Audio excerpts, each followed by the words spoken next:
Aloha, I am Dr. Keone Dudley, and I want to welcome you to segment 4 of the new hurricane threat for Hawaii.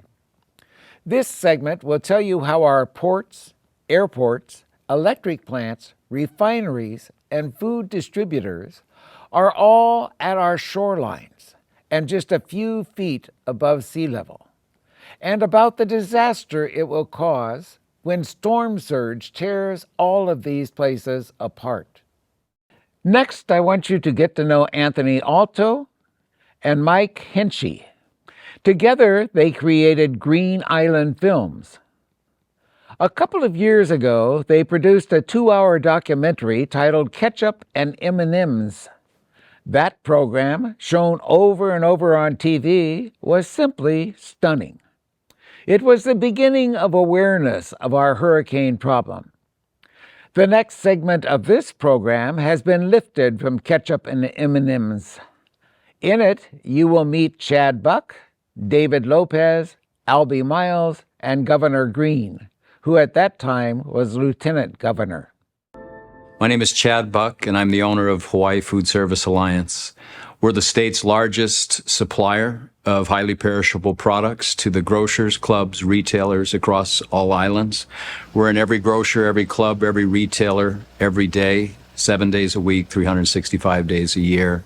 We have operations on all major islands, and our full-time job, 365 days a year, is keeping Hawaii fed.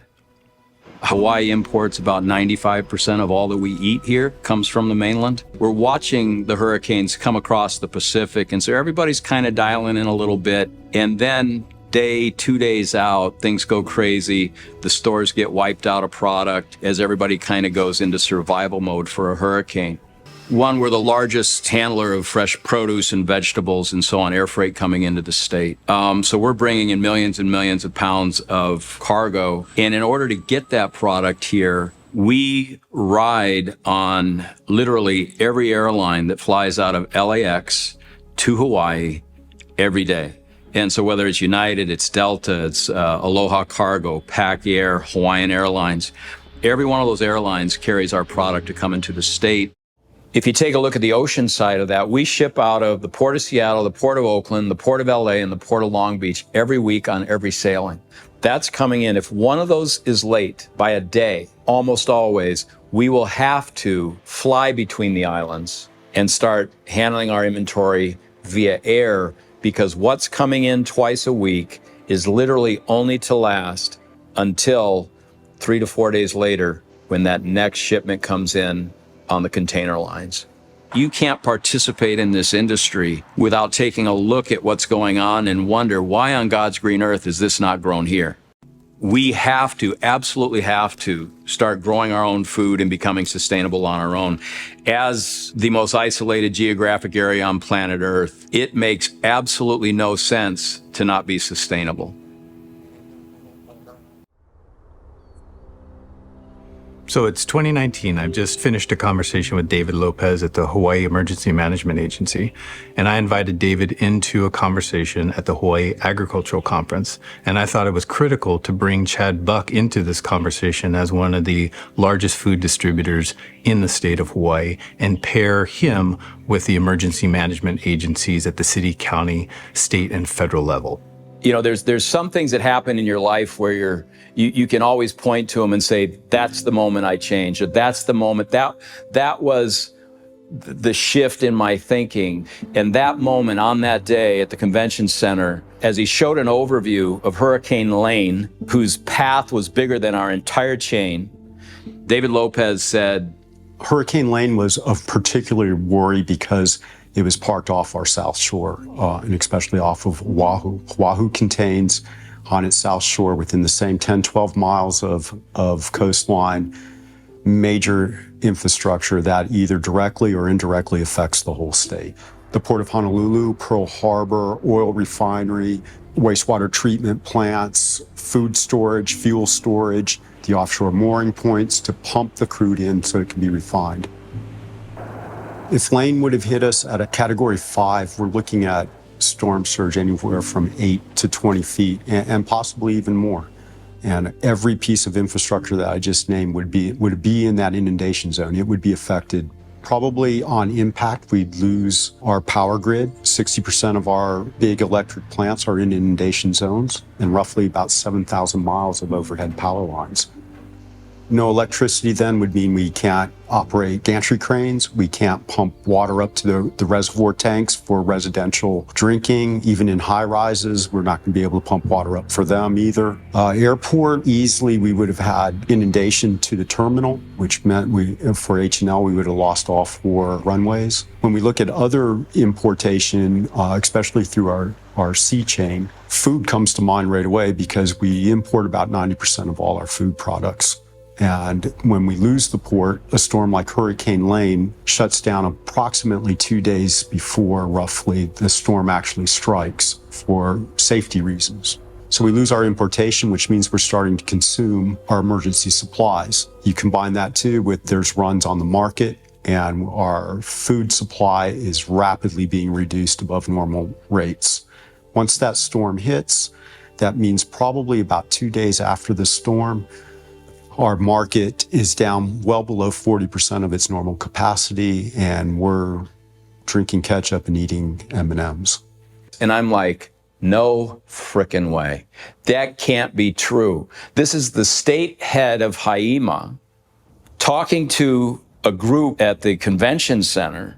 It's like someone sucked the oxygen out of the room. Everything goes dead quiet. Many people hadn't actually considered that it is possible for us to run out of food in the case of a severe natural disaster.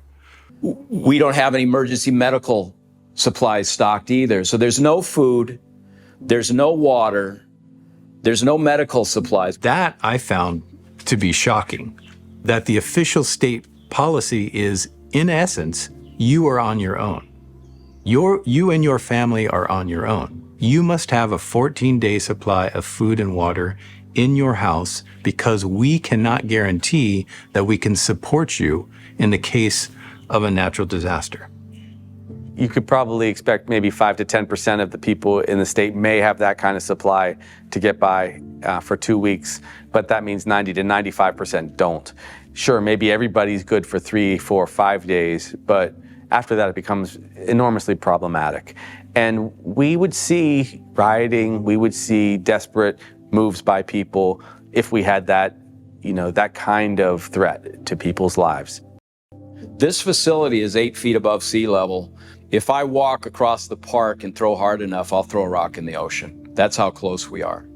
Every major distributor in Hawaii is along the coastline. Why? Because all our stuff comes from somewhere else. And so we're all near the ports because that's where our food comes from. We are broken and we don't know it because we're designed to be dependent on someone else, but not ourselves. You have distribution, you have the food, you have cold storage, you have power generation, and it's all up and down the coastline. The obvious concern is with a tsunami and a surge of a hurricane, that supply chain stops. That supply chain gets destroyed. It's one of the first things that gets destroyed. If the cranes go down on the port, Pearl, I believe, has 1 crane. You can't feed Hawaii on that. You can't feed this island on that. This is just absolute dereliction of duty if you're a leader in this state. It was shocking to hear how quickly we'd be in a desperate state. A lot of people think, oh, okay, we'd be okay for a couple months. No, we'd be only okay for a couple days. Hopefully we will never have that Category 5 storm that not just comes through here, but also lands and hits and takes us out from an infrastructure standpoint. Hopefully it'll miss enough, but that's not a plan, that's not a policy. And so what was beginning to take shape is we are all beginning to see we are in deep, deep trouble. And unless we take a collective action, we are literally racing towards disaster. And everyone from the top down has been asleep at the wheel. To that point, Chad is completely correct. There's no way on God's green earth that the state of Hawaii, any government agency, including federal, can take care of our people after a major natural disaster. So if you put these two things together, that we do not store much emergency or commercial food in the state, that we don't have the emergency management agencies articulated with the private sector food distribution networks. And we don't have many families that are storing that 14-day supply of food.